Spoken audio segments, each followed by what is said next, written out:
dneska sme tu na to, aby sme sa čosi naučili. Boli sme už minulého roku, tu ste boli tu už? Nie. No, ale aj tak si ich musíme zopakovať. Takže, tak to bolo aj minulého roku, budeme rozdelení na dve skupiny.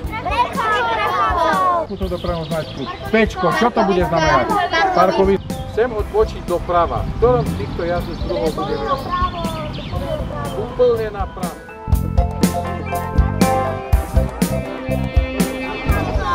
A čo prechodcov? Prechod prechodcov.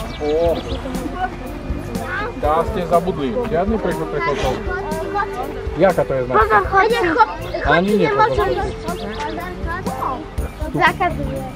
Keď je to červená značka, okrúhla, niečo nám zakazuje, to znamená, že zákaz vstupu chodcom. Kruhový objazd. Kruhový objazd. A teraz do ktorej strany? Pôjdem na kruhový objazd? Doprava. Toto tu je dopravná značka. Stop. A teraz kto mi povie, čo musím robiť na túto dopravnú značku? Musíte sa pozrieť do ľava. Zastaviť.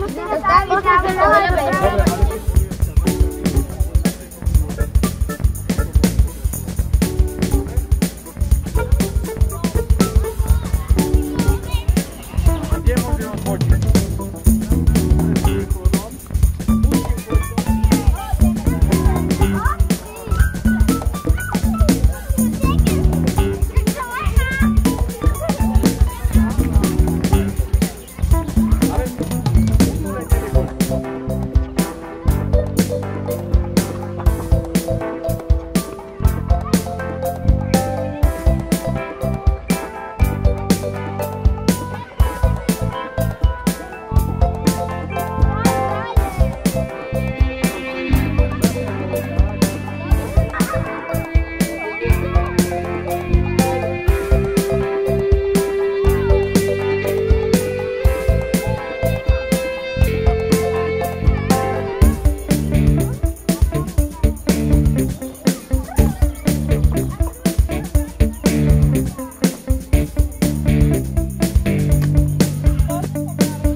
Chodcov, takže tu zastavíš pred prechodom, dobre?